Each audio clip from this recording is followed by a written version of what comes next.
नमस्कार. या व्हिडिओमध्ये आपण इयत्ता 3री ते 5वीच्या विद्यार्थ्यांना क्षेत्रफळ आणि परिमितीच्या संकल्पनेची ओळख कशा प्रकारे करून देऊ ते पाहूया. आपल्याला NCERTने ठरवल्याप्रमाणे शिकवल्या जाणाऱ्या विषयांची माहिती आहे ते पाहूया.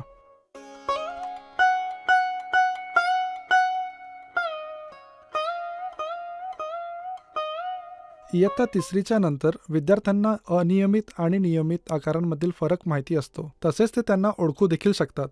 इयत्ता 4थीमध्ये मुलांना परिमिती आणि क्षेत्रफळ काय आहे हे माहीत असणे आवश्यक आहे. ते मोजण्यासाठी एकके काय आहेत, त्यांचे मोजमाप कसे करावे, इयत्ता 4थीपासून हे सर्व शिकवले पाहिजे. आता आपण ते पाहू. क्षेत्रफळ आणि परिमिती शिकवण्यासाठी शिक्षकांना काही मुद्दे लक्षात ठेवलेच पाहिजे. हे मुद्दे आहेत: प्रथम, आपल्याला त्यांना क्षेत्रफळ आणि परिमितीमधील फरक सांगावे लागतील. त्यांचे अर्थ आणि त्यामधील फरक काय आहे ते सांगावे लागतील. परिमिती: आपल्याला माहीत आहे की आकारांच्या सीमेचे परिणाम आहे किंवा आकार तयार करणाऱ्या रेषांची लांबी आहे. क्षेत्रफळ म्हणजे त्या आकारात असलेली जागा. शिक्षकांसाठी दुसरा मुद्दा म्हणजे क्षेत्रफळ व परिमिती मोजण्याची एकके आहेत आणि आपण ते कसे मोजतो. मुलांनी या संकल्पना चांगल्या प्रकारे आत्मसात केल्या पाहिजे. मुलांनी आकार ओळखले पाहिजे आणि त्यांनी वेगवेगळे आकार विलग करता आले पाहिजे. मुलांना त्याबद्दल आधीच माहिती असली पाहिजे. आणि लांबी कशी मोजावी. लांबी कशी मोजावी हे मुलांना आधीच माहिती असते. क्षेत्रफळ आणि परिमिती शिकण्यासाठी मुलांना या गोष्टीबद्दलचे ज्ञान असणे ही पूर्वअट आहे, जेणेकरून त्यांना या संकल्पना शिकणे सोपे जाईल. या संकल्पना शिकवणे सोपे जाईल.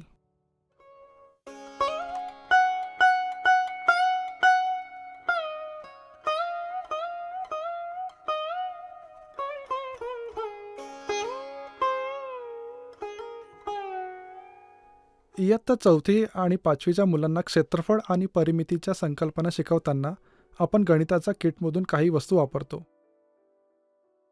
चला त्यांच्याकडे पाहूया. प्रथम, जिओबोर्ड आणि रबर बँड. रबर बँडचा वापर करून आपण बोर्डवर वेगवेगळे आकार बनवू शकतो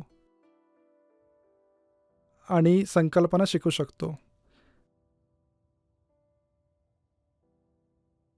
आणि पाया 10चे पिवळी ठोकळे, निळे दंडगोल आणि हिरव्या चकत्या हे सर्व क्षेत्रफळांची संकल्पना शिकवण्यासाठी आपण वापरतो. प्रथम आपण जिओबोर्ड वापरून त्यांना परिमिती संकल्पना कशी शिकवतो ते पाहू.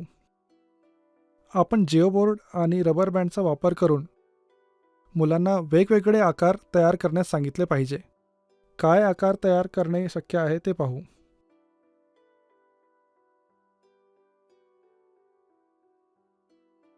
यासारखे काही आकार बनवा. ते काय आहे ते त्यांना विचारा. ते ओळखतील का? हा आकार काय आहे? हा एक आयत आहे.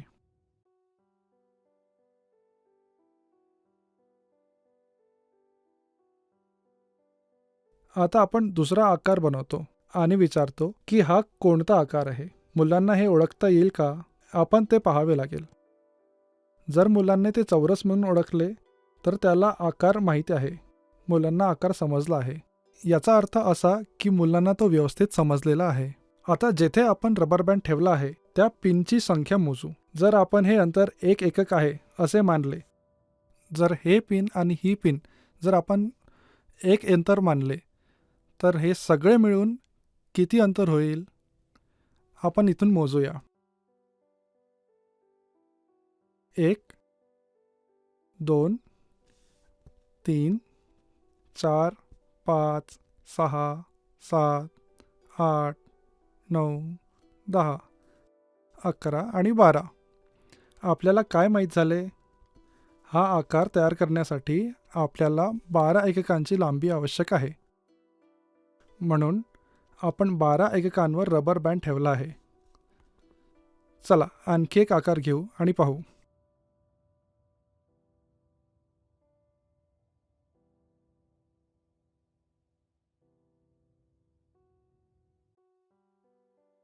आता त्याचा आकार काय आहे?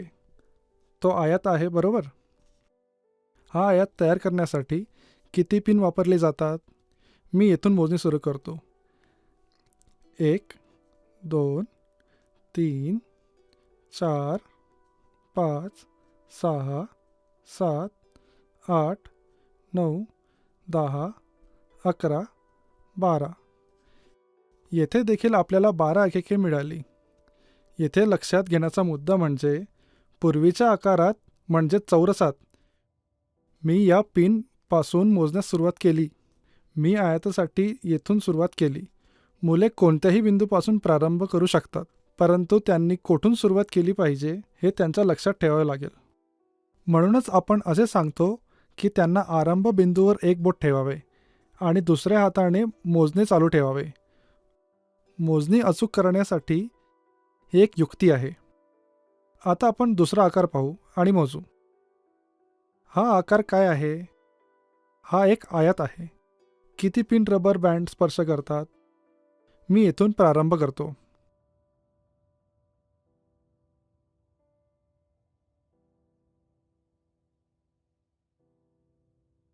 1 एकक, 2, 3, 4, 5, 6, 7, 8, 9, 10.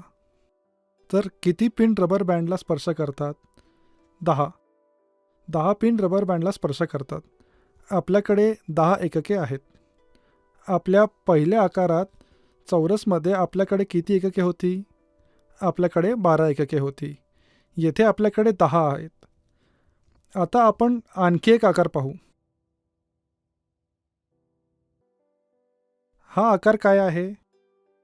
आपल्या सर्वांना माहीत आहे की हा नियमित आकार नसून एक अनियमित आकार आहे. रबर बँडला किती पिन स्पर्श करतात ते पाहूया. मी येथून सुरू करेन. रबर बँडसह 12 पिन आहेत.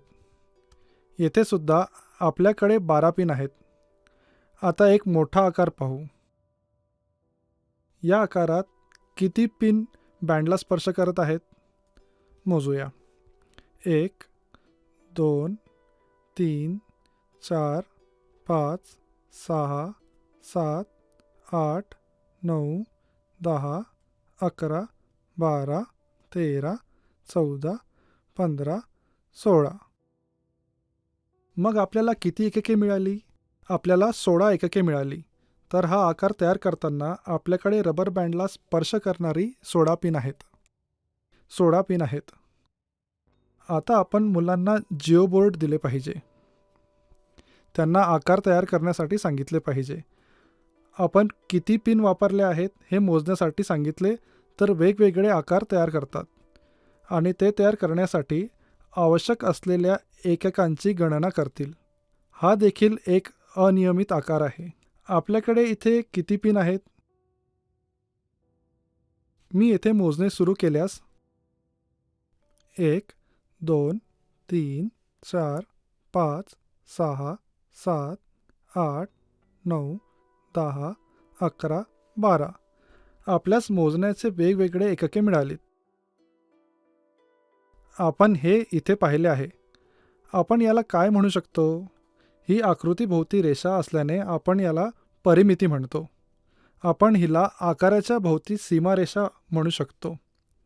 अशा प्रकारे आपण परिमितीची ओळख करून देऊ शकतो. आपण या सर्व आकारांचा मोजमापाची एकके शिकलो आहोत. आपल्याला हे माहीत असणे का आवश्यक आहे? येथे प्रत्येक पिन दरम्यान अंतर समान आहे. हे समान अंतरावर आहेत. म्हणून आपण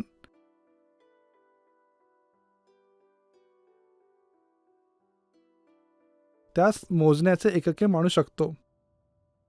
अशा प्रकारे आपण वेगवेगळ्या आकारांची परिमिती संकल्पना मुलांना सांगू शकतो. आता आपल्याला माहीत आहे की विविध आकारांची परिमिती कशी मोजावी. चला पुढील संकल्पना पाहूया. मी काही साधने वापरणार आहे. आपण ही साधने कोठे पाहिली? हे काय आहे? हे पाया 10 ठोक्यांचे तुकडे चौकोनी आहेत. हे दशकांचे निळे दंडगोल आहेत आणि ही शतकांची हिरवी चकती आहे. आपण हे सर्व यापूर्वी कुठे वापरले आहे? बेरीज, वजाबाकी, गुणाकार, भागाकार. आपण त्यांचा वापर मूलभूत क्रिया करण्यासाठी करतो. मुलांना या वस्तू आधीच माहिती असतात. आपण वेगवेगळ्या मूलभूत क्रियांसाठी त्यांचा वापर भिन्न प्रकारे वापर केला आहे. आपण ते गुणाकारांसाठी कसे वापरले हे तुम्हाला आठवते का? आपण 5 गुणिले 5 हे पाया 10ची ठोके वापरून कशा प्रकारे तयार केले होते ते आठवू. 5 गुणिले 5 म्हणजे 5 चौकोनी तुकडे यांची एक रांग आणि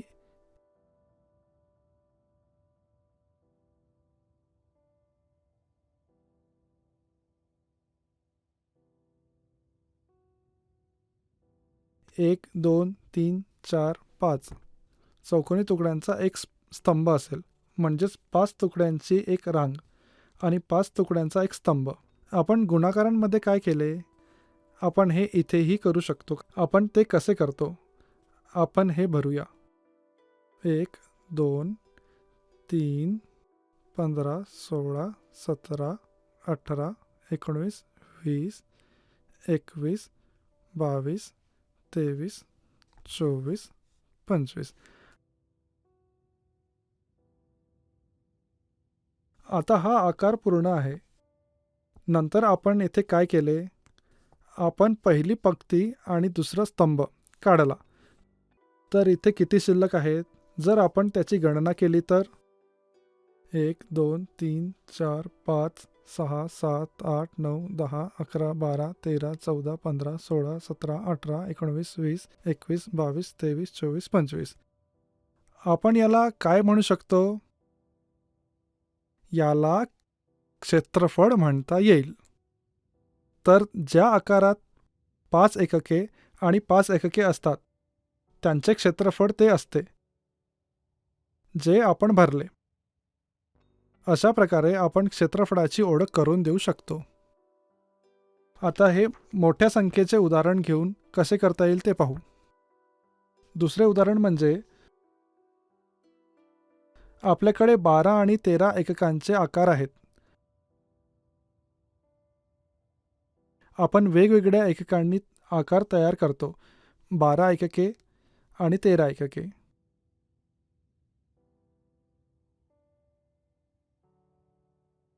जर आपण हे भरले तर आपण भरल्यानंतर आकार पाहू. आपण वेगवेगळ्या TLM साधनांनी हा आयत भरूया. जर आपण हे पाया 10 ठोक्यांनी भरले तर आपल्याला त्या क्षेत्रफळ जाणून घेता येईल. ते कसे भरायचे? आता आपल्याला अधिक माहिती आहे की 10 गुणिले 10चे क्षेत्रफळ 100ने भरले जाऊ शकते. ही 100ची हिरवी चकती आहे. आपण हे 10चे निळे दंडगोल वापरू.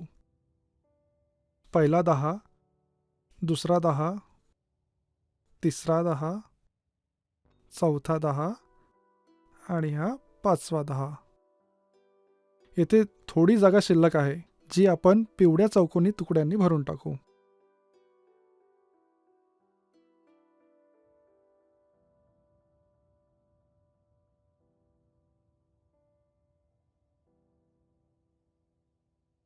आता आपण पाहू शकतो की आकार पूर्णपणे भरलेला आहे.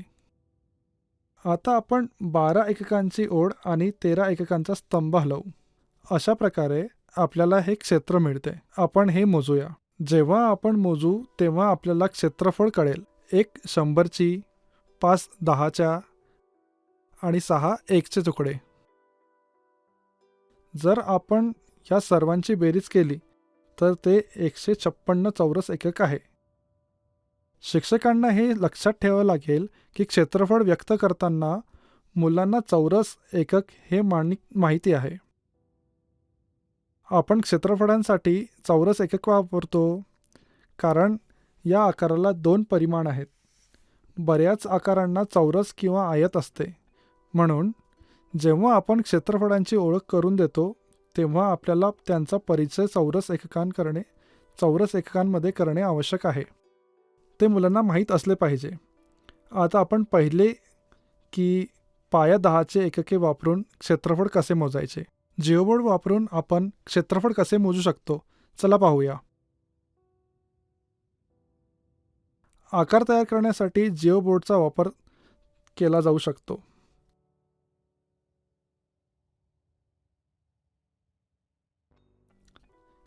ते विविध आकारांशी परिचित आहेत आणि त्यांना परिमितीची कल्पना देखील माहीत आहे. आपण येथे एक आयत पाहू शकतो, बरोबर? हे आयत आहे का? आपण परिमिती कशी मोजली ते आठवा. रबर बँडला स्पर्श करणाऱ्या पिनची संख्येत आपण परिमिती म्हटले. आपल्याला हे लक्षात आहे, बरोबर? आता क्षेत्रफळ म्हणजे काय? पाया 10चे ठोकळे वापरून आपण ते कसे मोजायचे ते पाहिले आहेत. आपल्याला जिओ बोर्डवर कसे दिसते ते आपण आता पाहूया. आपण आकारातील जागेला क्षेत्र म्हणतो. हे ते क्षेत्र आहे जे आपण भरू शकतो. आपल्याला हे आधीच माहिती आहे. आपण किती एककांमध्ये हे भरू शकतो? जर आपण इथे पाहिले तर आपल्याला कळेल की पिन समांतर आहेत. म्हणून जर आपण त्यास एक चौरस एकक म्हटले तर या आकारात एक चौरस युनिट, तर याच आकारात एक चौरस युनिट 2, 3, 4, 5, 6, 7, 8, 9, 10, 11 आणि 12 चौरस एकके आहेत. म्हणजे जेव्हा आपण चौकोनी तुकड्यांमध्ये आकारांच्या आत जागा मोजतो तेव्हा आपल्याला त्या आकाराचे क्षेत्रफळ समजते. हे खूप सोपी आहे. परिमिती आणि आकाराचे क्षेत्रफळ म्हणजे काय हे आता आपल्याला माहिती आहे. परिमिती कशी शोधायची हे देखील आपल्याला माहिती आहे. आपण ते पाहिले आहे. असे करण्याचा यापेक्षा सोपा मार्ग आहे का? परिमिती ही सर्व 4 बाजूंच्या लांबीची बेरीज असते.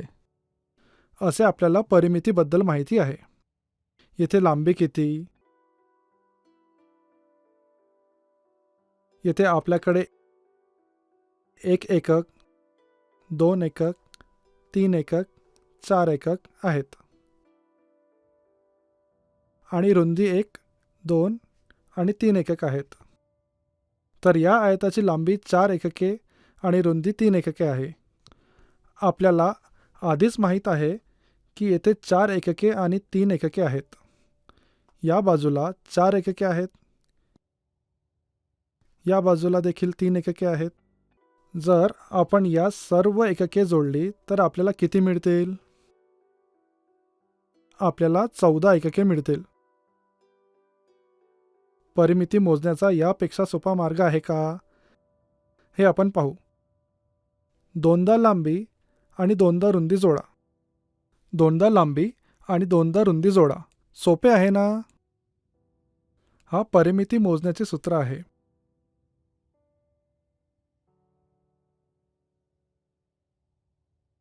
त्याचप्रमाणे हे चौरस असल्यास आपल्याला माहीत आहे की सर्व बाजूंची लांबी समान असते. जर आपण येथे गणना केली तर 1 एकक, 2, 3.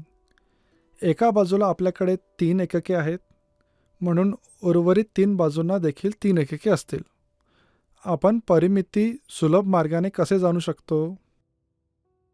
जर आपण 4 गुणिले लांबी केली तर आपल्याला चौकोनाची परिमिती मिळू शकते. हे सोपे आहे. जेव्हा आपल्याला आकाराच्या परिमितीची आवश्यकता असते, जर आपण चौरस मोजणे सुरू केले तर त्याला बराच वेळ लागतो. जर आपण एखादे सूत्र वापरले तर आपण वेळ वाचवू शकतो. आपण कोणते सूत्र वापरू शकतो? जर आपल्याला आकाराची रुंदी आणि लांबी माहिती आहे तर आपण परिमिती कशी जाणून घेऊ? या आयतमध्ये आपल्याला काय माहिती आहे की 2 लांबी समान आहेत आणि 2 रुंदी समान आहेत. म्हणून जर आपण हे जोडले तर जर लांबी L असेल आणि रुंदी B असेल तर 2L आणि 2B जोडल्यास आपल्याला आकाराची परिमिती सापडेल.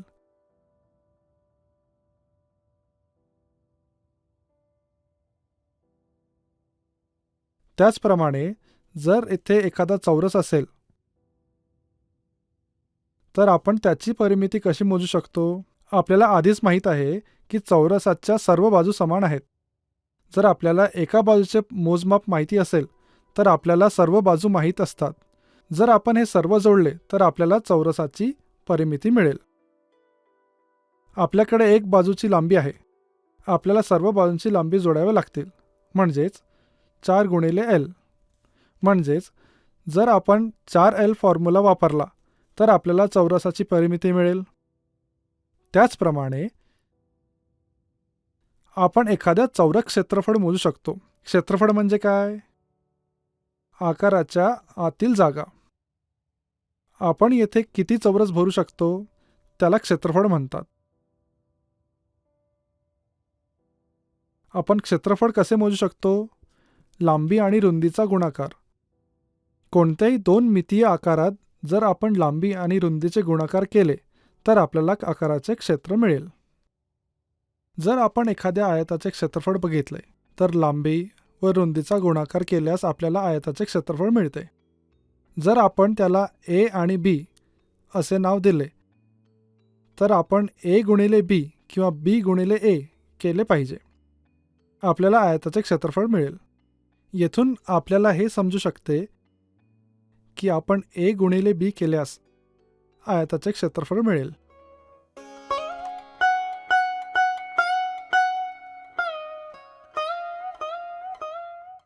आतापर्यंत आपण ठोस टप्प्यात परिमिती आणि क्षेत्रफळ कसे शोधायचे ते पाहिले आहे. आता प्रतिनिधित्वाचा टप्पा म्हणजेच चौकोनी रेखांकित असलेली वही वापरून चौकोन किंवा आयत सारख्या आकाराचे क्षेत्रफळ शोधणे. प्रथम मी एक चौरस काढतो.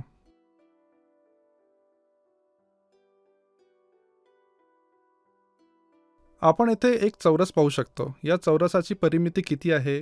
किती एकके मिळून एक परिमिती बनवतात ते मोजूया.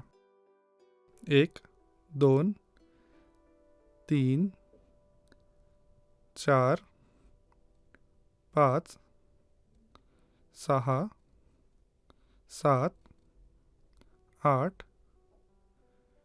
9 10 11 12 13 14 15 आणि 16. या चौरसात आपल्याकडे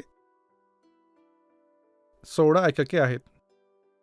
याच पद्धतीने आपण वेगवेगळ्या आकाराची परिमिती शोधू शकतो.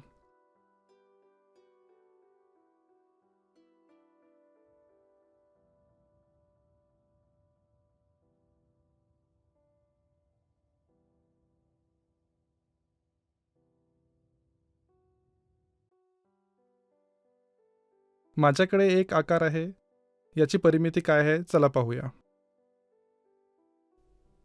1 2 3 4 5 इथे 6 हा 7 8 हा 9 इथे 10 11 12 13 14 15 16 इथे 17 हा 18 19 20 21 इथे 22 23 24.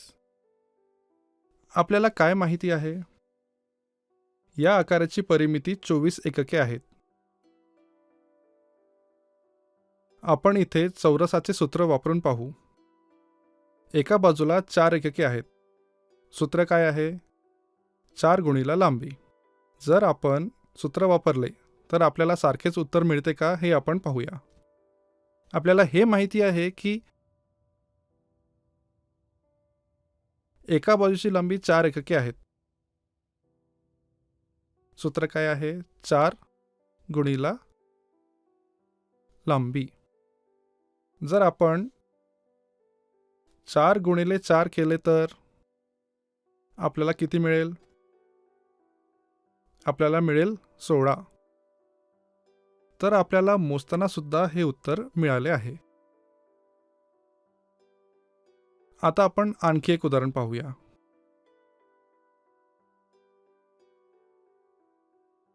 येथे आपण दोन वेगवेगळे आकार पाहू शकतो. या दोन आकाराची परिमिती मोजू. 1 2 3 4 5 6 7 8 9 10. आता हा आकार बघूया. 1 2 3 4 5 6 7 8 9 10. आपण येथे काय केले? आपण 2 आकाराची परिमिती मोजली आणि आपल्याला परिमिती किती मिळाली? ती आपल्याला 10 मिळाली. आता या आकाराचे क्षेत्रफळ पाहूया. आपल्याकडे किती चौरस आहेत? 1 2 3 4 5 6 6 चौरस. तर या आकाराचे एकूण क्षेत्रफळ किती आहे? 6 चौरस एकक. या आकाराचे आता किती चौरस आहेत ते बघूया. 1 2 3 4 5. या आकाराचे क्षेत्रफळ केवळ 5 चौरस एकक आहेत. आपण इथे काय पाहू शकतो? या 2 आकारांची परिमिती समान आहे, परंतु 2 आकारांचे क्षेत्रफळ वेगवेगळे आहे. म्हणून परिमिती एकसारखी असली तरी क्षेत्रफळ वेगळे असू शकतात. त्याचप्रमाणे आणखी एक आकार पाहू. आणखी एक उदाहरण बघूया. आता आपल्याकडे इथे 2 वेगवेगळे आकार आहेत. या आकाराची परिमिती आणि क्षेत्रफळ काय आहे ते आपण बघूया. पहिल्यांदा आपण परिमिती पाहू. 1 2 3 4 5 6 7 8 9 10 11 आणि 12. या आकाराची परिमिती किती आहे? 12. आता आपण दुसऱ्या आकाराची परिमिती पाहूया. 1 2 3 4 5 6 इथे 7 8 9 आणि 10. या आकाराची परिमिती किती आहे? 10. आता या 2 आकारांचे क्षेत्रफळ पाहूया. एक चौरस, हा दुसरा, तिसरा, चौथा, पाचवा आणि हा 6वा चौरस. या आकारांमध्ये किती आहेत? इथे 1 2 3 4 5 आणि 6. तर मग आपण इथे काय निरीक्षण करू शकतो?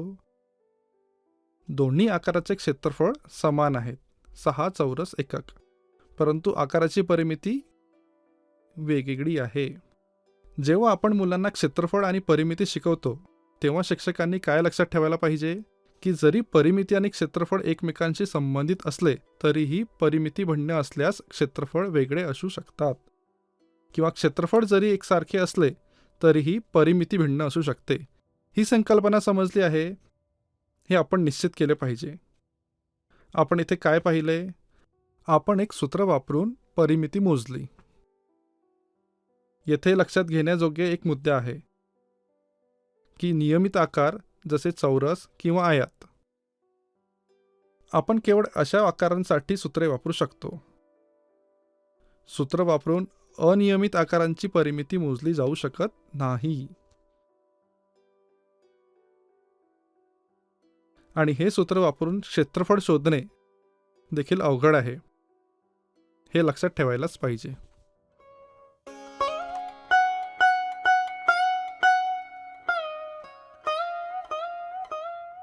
टॅनग्राम वापरून क्षेत्रफळ आणि परिमिती ही संकल्पना कशी शिकवायची ते आपण पाहूया.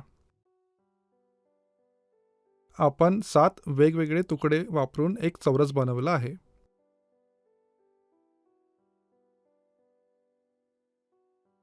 म्हणजेच या आकाराचे क्षेत्रफळ या चौरसाच्या क्षेत्रफळासारखेच असेल. मुले हे आकार वापरतील आणि वेगवेगळे आकार तयार करतील. त्यांची सर्जनशीलता वापरून ते या टॅनग्रामचा वापर करून कोणतेही आकार बनवू शकतात. त्या चौरसामधून आपण दुसरा आकार बनवला.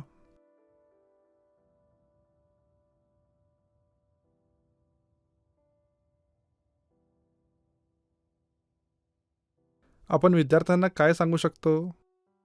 त्यांच्या विचारानुसार ते वेगवेगळे आकार तयार करू शकतात. परिमिती भिन्न असू शकते, परंतु त्यांचे क्षेत्र नेहमीच सारखे असेल. कारण या 7 तुकड्यांचा वापर करून तो चौरस तयार झालेला आहे. म्हणून सर्व आकार एकत्र केल्यास चौरसाच्या क्षेत्रफळाचा बरोबर होईल. आपण आधी पाहिल्याप्रमाणे परिमिती वेगळी असू शकते, परंतु इथे क्षेत्रफळ नेहमीच समान राहील.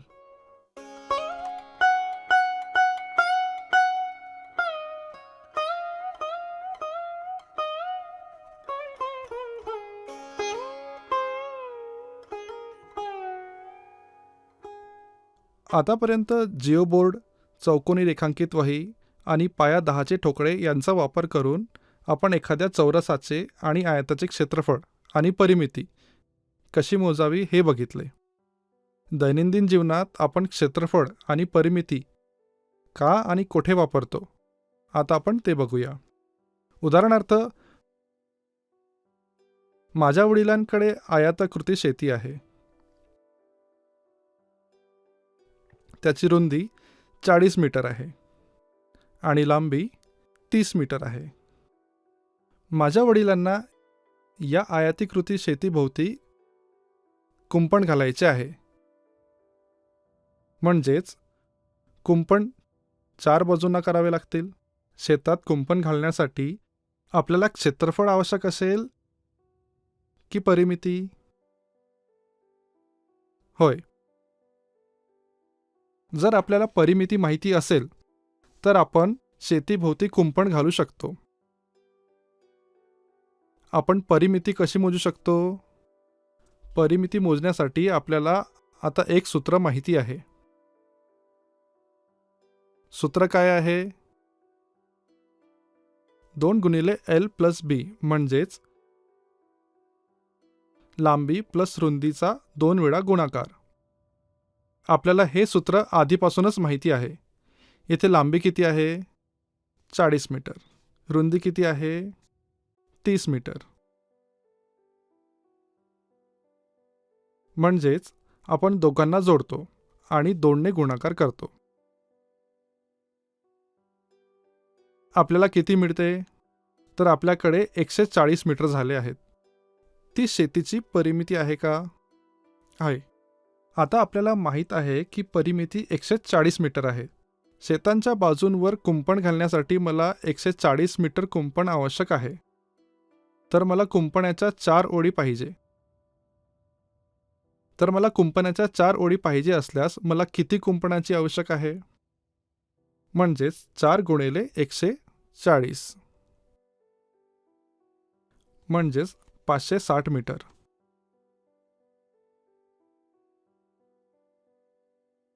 म्हणून जर मला कुंपणाच्या 4 ओळी घालाव्या लागतील तर मला 560 मीटर वायरची आवश्यकता आहे. अशा प्रकारे आपण परिमिती मोजू शकतो.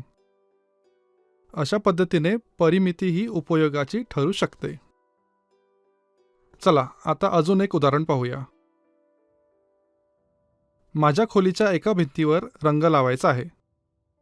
रंगाच्या बॉक्सवर ते 1 चौरस मीटरसाठी 100 मिली असे लिहिलेले आहे. माझ्या भिंतीला एक खिडकी आहे.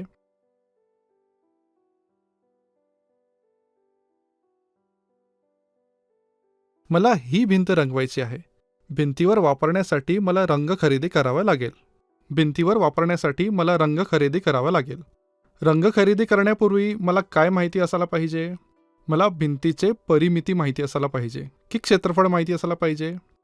जर मला हे क्षेत्रफळ माहिती असेल तर मला आवश्यक असलेल्या रंगाचे परिमाण माहिती असेल. क्षेत्रफळ शोधण्यासाठी सूत्रे काय आहे? लांबी गुणिला रुंदी. भिंतीची लांबी किती आहे? जेव्हा मी ते मोजले तेव्हा लांबी 5 मीटर अशी आली आणि भिंतीची रुंदी 4 मीटर आली. मग भिंतीचे एकूण क्षेत्रफळ किती आहे? 5 गुणिले 4 म्हणजे 20 चौरस मीटर. मध्यभागी एक खिडकी असल्याने मला पूर्ण भिंत रंगवायची आवश्यकता नाही. मी खिडकीची लांबी मोजल्यास मला खिडकीचे क्षेत्रफळ कळेल. मी ते वजा केल्यास मला फक्त भिंतीसाठी किती रंग आवश्यक आहे ते कळेल. मी आता खिडकीचे मोजमाप करेल. लांबी किती आहे? ते 1 मीटर आहे. आणि रुंदी किती आहे? ते देखील 1 मीटर आहे. खिडकीचे क्षेत्रफळ मोजूया का?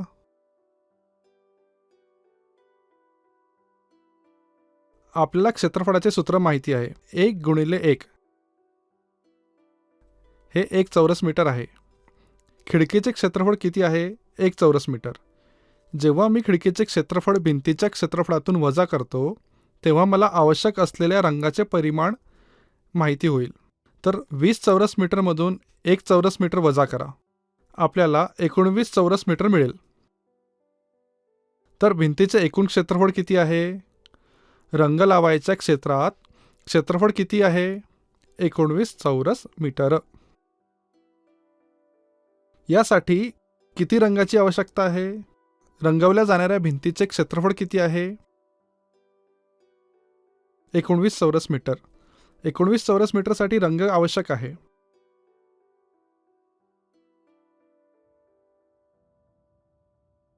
म्हणून 19 चौरस मीटर.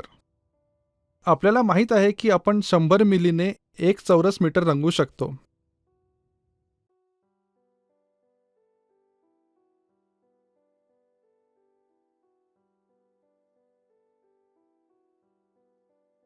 आपल्याकडे रंगवण्यासाठी 19 चौरस मीटर आहेत. आपल्याला किती मिली रंग आवश्यक आहे? 19 चौरस मीटर गुणिले 100 मिली.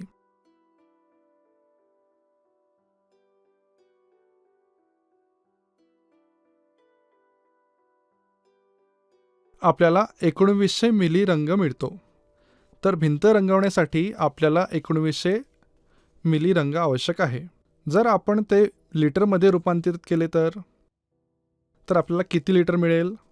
1900 मिली बरोबर 1.9 लिटर. म्हणूनच ही भिंत रंगवण्यासाठी आपल्याला 1.9 लिटर रंग आवश्यक आहे.